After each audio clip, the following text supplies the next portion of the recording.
Hi guys, welcome to the channel, or welcome back to the channel. We're going to be watching some comedy here. Right now we're going to watch the Ricky Gervais show, season 2, episode 2, Doppelganger.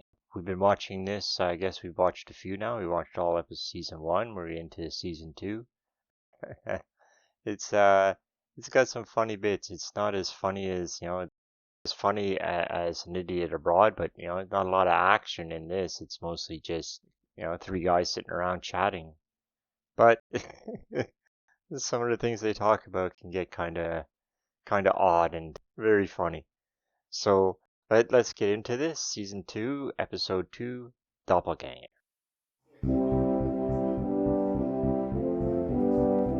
For the past few years, Ricky Gervais, Stephen Merchant, and Carl Pilkington have been meeting regularly for a series of pointless conversations. This is one of them. Testing. Is that all right? Hello and welcome to the Ricky Gervais Show with me, Ricky Gervais, Stephen Merchant. Hello. And the little round-headed buffoon that is Carl Pilkington. All right.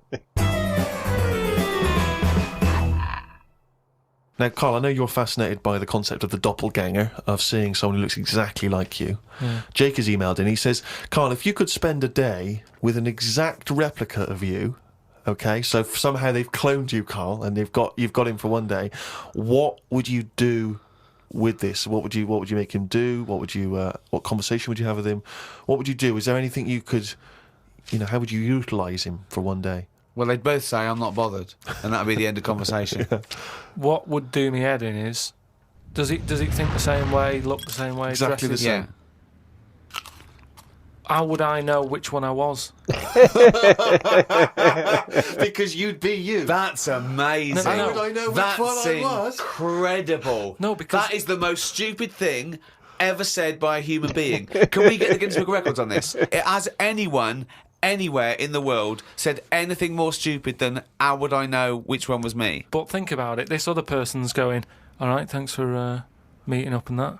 And I go, hang on a minute. No, you came to me. And then Suzanne would come home and she wouldn't know the difference. And then suddenly you'd start doubting yourself. And you go, should I be leaving? Or, so how do I know if I am that real one, if he knows what I know? But you know who you are because you're experiencing it. But he'd it. be saying that because he'd say, yeah, it is a bit weird. But you know the truth, you idiot. How would I know which one I was? So anyway, but bear in mind, what would you do? You could pass him off as yourself. What would you do? Would you play tricks? Would you, You could be in two places at once. Would you do stings? Would you do scams? No, because it would only end up getting me into trouble, won't it? Because people won't believe that there's another one like me. Mm-hmm. Otherwise, everyone would be saying that when they get caught robbing. They go, oh, it wasn't me, it was my doppelganger. It can only... I wouldn't want it, to be honest. It's a bit of a headache, isn't it? Because he could be going off, going mental, causing all sorts of trouble, and you go, will you pack it in? And he's going, what are you on about? But then that wouldn't happen, would it? Because he's being me, so he'd be sat wherever I am anyway. Because he'd want to do what I want to do. So, pointless. But I still wouldn't want it. It's unbelievable. That was a conversation with himself. That was amazing. That was like experiencing what it would have been like if there was two Carls. Yeah, he's having a discussion with himself. We could have left in that time and come back, and he'd be arguing still. What does this mean? Does this mean though that I could just sit at home and not do anything, and just send me out on? Yes. And when he's seen something happen, I'm seeing it. No. You're separate people. You're separate people. But then he's not a doppelganger then, well, is he? you're identical twins then. You found out identical twins and he's got exactly the same input as you. I mean, it's not a real question, is it? It's just a little... Again... But I said to you the other week about twins and that, how I wouldn't like to have a twin. It's alright when you're a kid, but unless you're a Siamese twin, even they don't even look alike, do they? They're just stuck together. You don't go, oh, don't they look like each other? They have different haircuts. They don't carry that thing on, do they? Like normal twins do. Like normal twins, the mums say have the same haircut, wear the same shirt. Siamese twins never look the same. They've just got their arse stuck together. Again, it's a dialogue in his own head. It's unbelievable. Okay, Carl. This is a a logical conundrum. To a certain extent, there's a little bit of lateral thinking because, but there is only one right answer. Now, the pressure here isn't to get this right. The pressure is when I've told you the answer to then understand it. Because when I've explained this to people, I've laid out for them, they still can't quite get the concept. Okay, so there's 2 doors, Carl. Yeah. One leads to heaven, one leads to hell. Yeah. Okay, they're identical. You can't tell them apart. Okay, 50-50. Right. Obviously, you want to go to heaven, I assume. Right, there's 2 guards, identical guards, guarding each door. Okay? Right. The one guarding hell always tells a lie. The one guarding heaven always tells the truth.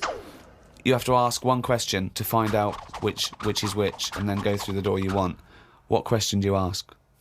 I've only got one. Yeah. And what? One to both? No, one to either of them.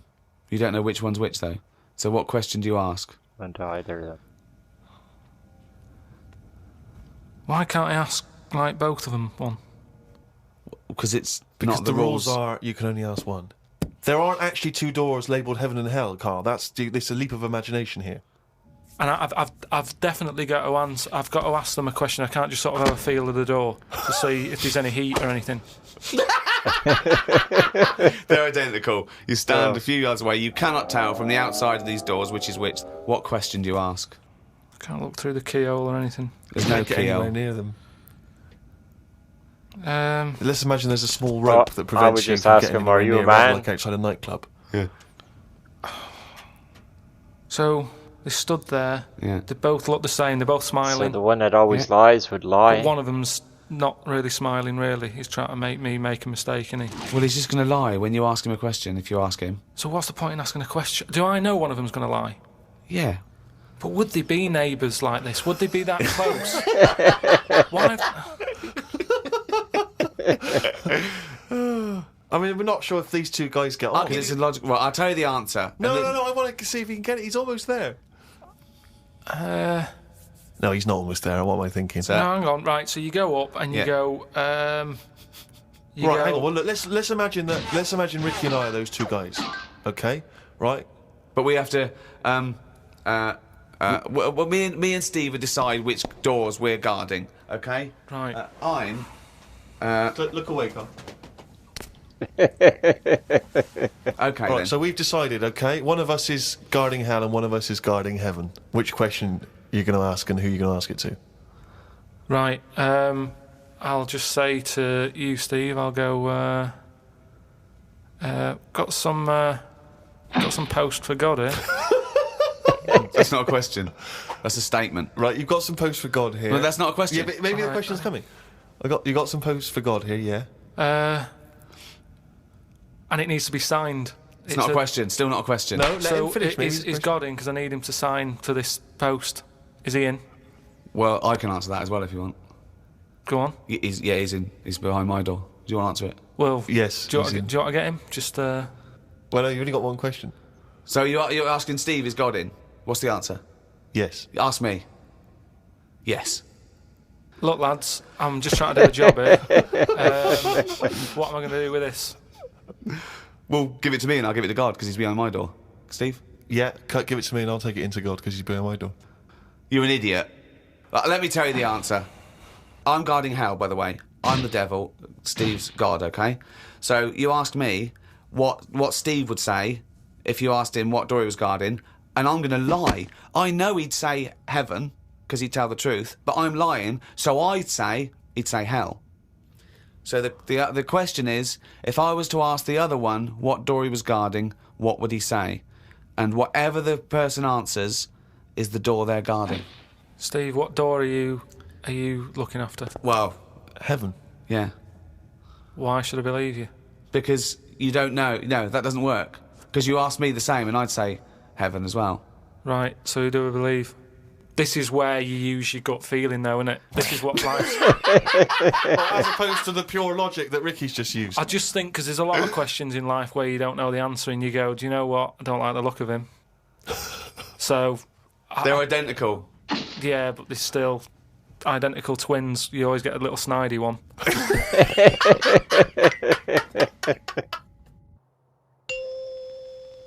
Oh, chimpanzee, that is raining down. That's the jingle there for Carl's diary. Here we are. Spoke to Ricky and his friend Glyn about art. I just don't get it. Ricky had some odd pictures on his walls. I don't have any pictures up in my flat because of the mirrored wall. But I can't say I'm bothered. The mirrored wall, we should just explain what that is. When you moved into your flat, there was an enormous mirror on one wall. Was that right? We just got this flat, and it's not a big flat, so I think the people who had it before us, he was a gay fella, right, which was a bit like, oh, so you've been doing with that mirror and that. But that was... No, just, What? What has he been doing with the mirror? Well, What's he just been a doing? bit, No, it's just because they're quite sort of experimental in it, aren't they? And I don't know. What do you mean? What do they do? Well, I wouldn't know anything about it, but go on. No, what do you want? What? no, I don't. Experimental in what What do way? you mean experimental? I just mean, they'd be doing stuff. What? Whatever they do. Chemistry, What? have a chemistry set out, they were doing experiments. What? No, just doing what. Singing "I Am What I Am" and just checking out No, the each to dance their own. I'm moves. not having a go at anyone, but I'm just saying, like, they're doing what they're doing, which Carl, you're is not annoying as homophobic, well. are you? Because, You're not no, st- I'm not. I'm What? not. This is why.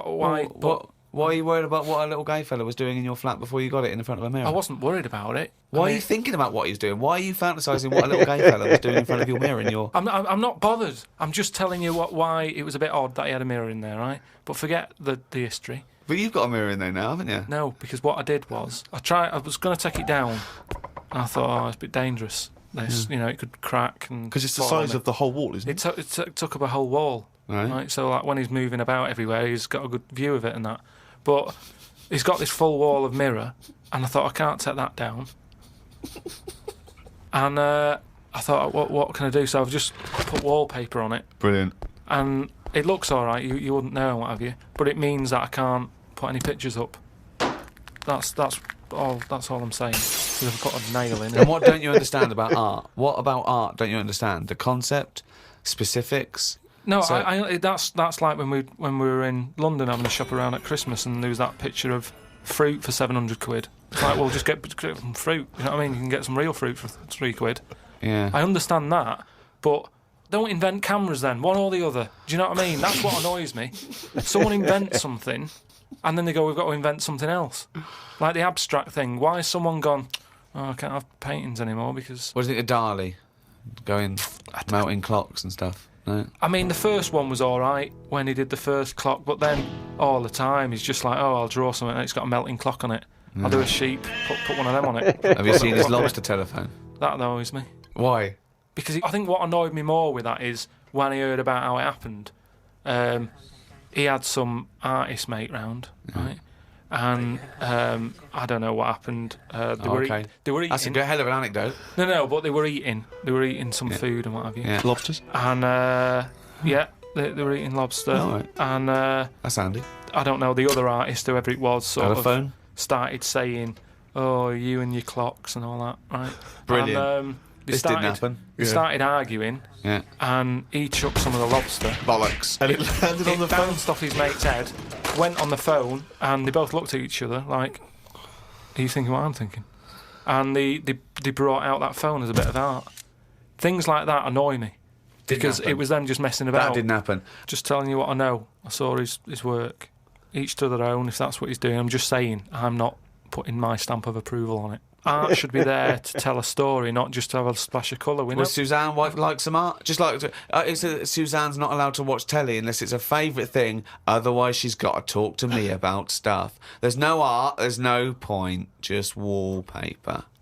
I'm just saying, we've got three windows we can look out of. Right. Right? Stop looking at the walls. Look out the window.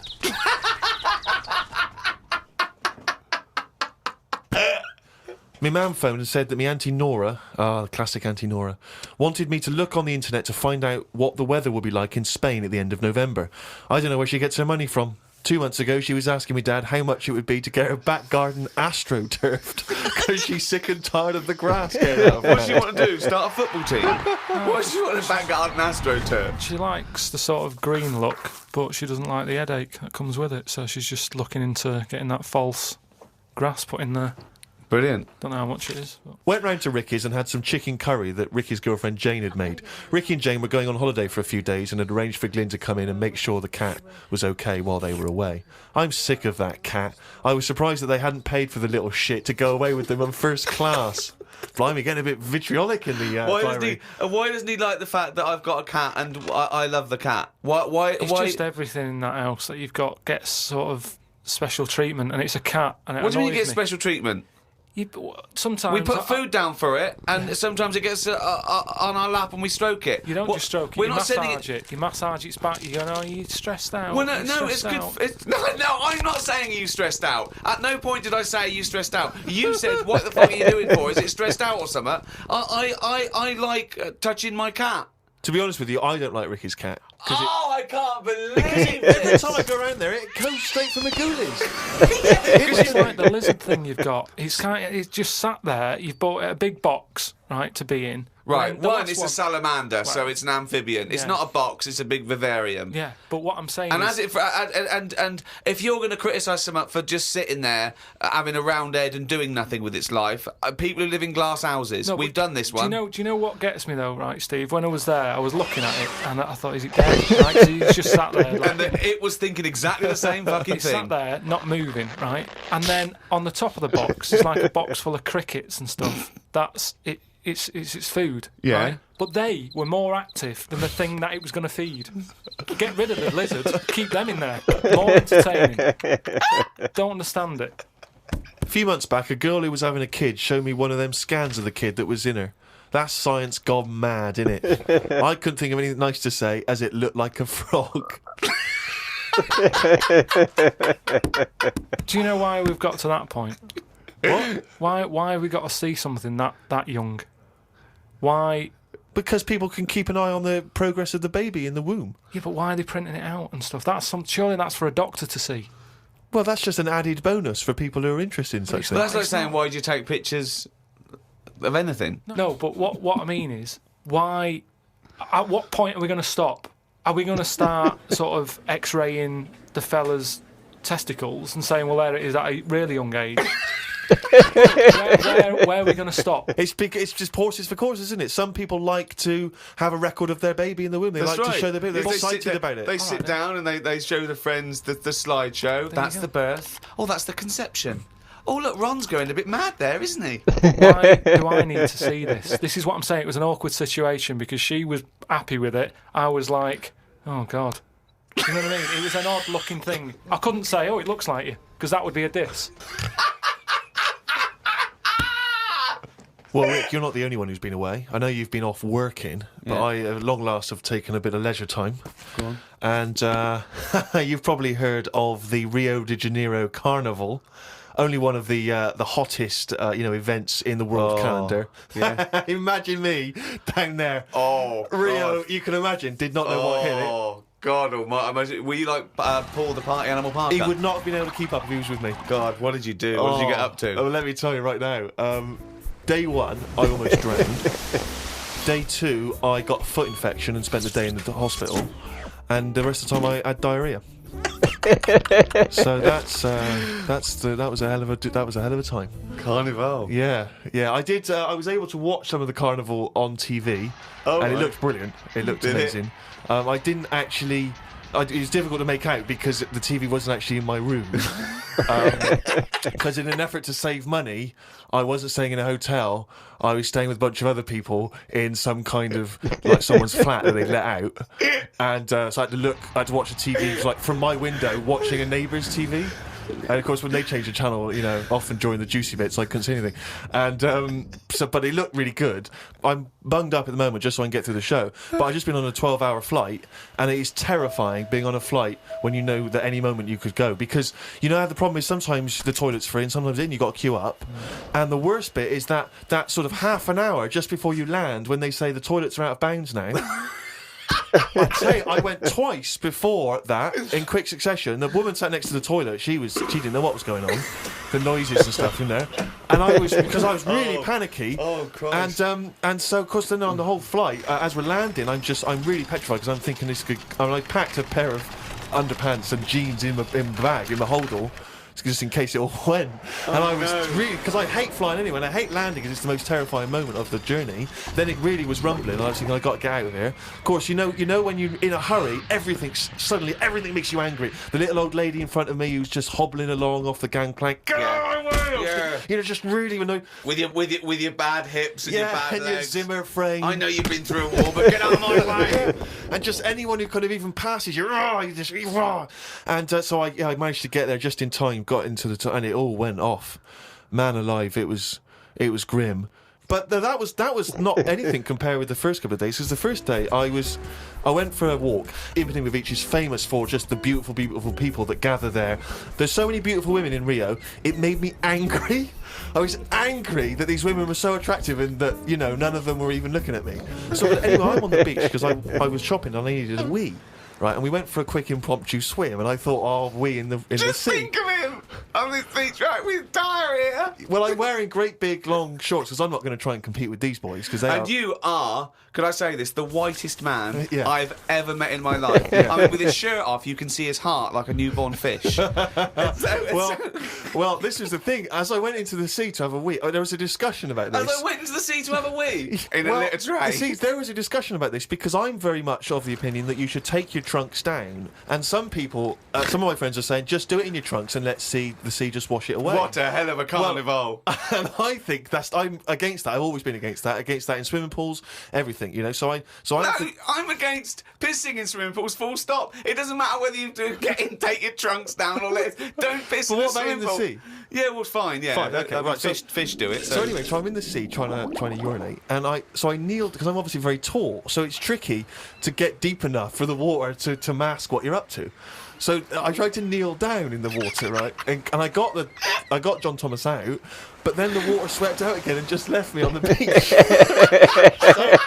But luckily my back was to everyone, so no one saw. So I can't walked. think of a funnier sight than Steve Merchant on his knees with his little John Thomas out. I don't know how big it is. I've never seen it. But I imagine it's in proportion to the rest of it, is it? I No? wish. That's all I'll say is I've been a little shortchanged. But so then I got up and I waded a bit deeper in, right? And now I was trying. I got it out. But what I didn't realise is that the waves just off the beach are really just uncontrollable. You never know what's going to happen. So suddenly I see this giant wave coming towards me, crashing towards me, and I got the cock out and everything, and it grabs this wave, comes over me, and lifts me up, flips me up in the water, right? And I'm floundering around. I can't see anything because, of course, I had to take my glasses off to go in the sea because I didn't want to lose them. Oh, God. So I floundering around, and I'm genuinely getting scared because as I try to get into shore, the wave just pulls me back again. So I'm waving to my friends on the beach. But With everything. Well, what I don't realise is that because I'm not wearing my glasses, I don't realise that I've been dragged along the beach some way, and I'm not actually waving to my friends. So there's like a bunch of these beautiful women on Ipanema Beach watching a pasty white man waving with his cock out. And what annoyed me was my friends were laughing, and that really angers if me. I'd have been there, I would have burst. But why wouldn't you have come running? Would you have come running in to help me? Oh, I couldn't have saved you with your glasses off and your knob out. If I ever save you, I want you to be fully dressed with your glasses on. So you'd have just let me go. That would have been what you'd said to my parents. He had his knob out and his glasses off. There was no way I was going to... I can't think of a funnier sight. Oh. All right. All right, so that was the Ricky Gervais Show, Season 2, Episode 2, Doppelganger. I'd say it was more Steve's show than Carl with his story on the beach to the same place that they sent Carl later on.